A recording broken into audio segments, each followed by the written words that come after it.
ஓடு ஓடு ஓடு ஓடு ஓடு இந்த பாட்டு சிஎம் அவர்கள் விஜய் சார் பாடும்போது ட்ரெண்ட் ஆச்சோ இல்லையோ, இளம் கேப்டன் சார் பாடினதுக்கப்புறம் உலகெங்கும் பட்டி தொட்டியெல்லாம் இந்த பாட்டு எல்லாருக்கும் கேட்க ஆரம்பிச்சிருச்சுப்பா. அவர் பாடின உடனே எந்த மூலை முடுக்கில் இருந்த அனைத்து விஜய் ரசிகர்களும் அனைத்து விஜய் சார் தொண்டர்களும் அவரை கடிக்க ஆரம்பித்து விட்டார்கள். அவர் மீது பயங்கரமான விமர்சனங்களை கொட்ட ஆரம்பிச்சிட்டாங்க. எப்படி எங்கள் தலைவனை பார்த்து நீ இப்படி சொல்லலாம், எங்கள் தலைவனை பார்த்து எப்படி இருந்தால் நீ பாட்டு பாடலாம், அவர் எப்படி நீ கேலி பண்ணலாம், அவர் எப்படி நீ விமர்சனம் வைக்கலாம், நீ எப்படி இருக்கிற உன் முகம் எப்படி இருக்கு, மூஞ்சி எப்படி இருக்கு, நீயே வந்து அப்படி இருக்கிற அந்த கார மாதிரி இருக்க இந்த கார மாதிரி இருக்க இப்படி இருக்க அப்படி இருக்கன்னு சொல்லி அவர் பயங்கரமாக உருவ கேலிப்பாடு பண்ணிட்டு இருக்காங்க. ஒரு கருத்தியல் ரீதியாக அவர் ஒரு பாட்டு பாடினார், பதிலுக்கு ஒரு பாட்டு பாடுறாரு. சரிங்களா? ஸோ நம்ம தலைவனை விமர்சனம் வைக்கணும் அப்படிங்கிறதுக்காக ஆப்போசிட் பார்ட்டியும் அழகாக இருந்தால் தான் விமர்சனம் வைக்கணுமா என்ன?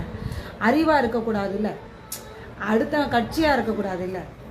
ஸோ அழகாக இருந்தால் மட்டும் தான் விமர்சனம் வைக்க முடியும் அப்படின்னா இது வந்து ஆரோக்கியமான அரசியலாக தெரியல.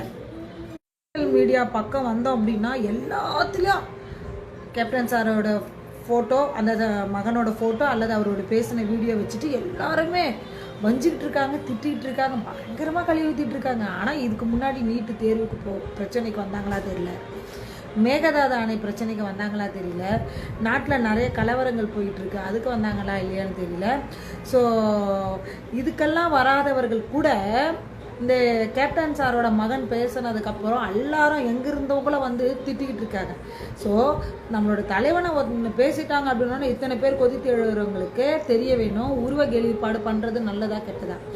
தன்னை உயர்ந்தவனாக அடுத்தவனை தாழ்ந்தவனாக நினைப்பதே மன நோயாளி அப்படின்னு சைக்காலஜிஸ்டாக சொல்கிறாங்க, மன உளவியாளர்கள் சொல்கிற கூற்று அது.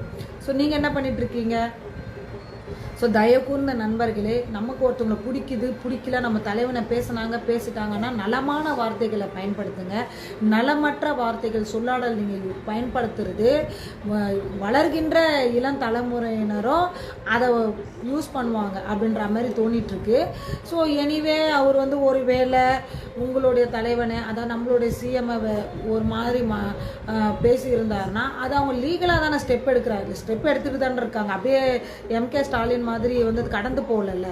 ஸோ யார் யார் பேசுகிறாங்களோ எல்லாரையும் பிடிச்சி லீகலாக பண்ணிட்டு தானே இருக்காங்க. அப்படி இருக்கும் பட்சத்தில் இப்போ நீங்கள் அவர் பேசின பேச்சுக்கு இத்தனை பேர் வந்து உருவ கேலிப்பாடு பண்ணிட்டு இருக்கீங்க.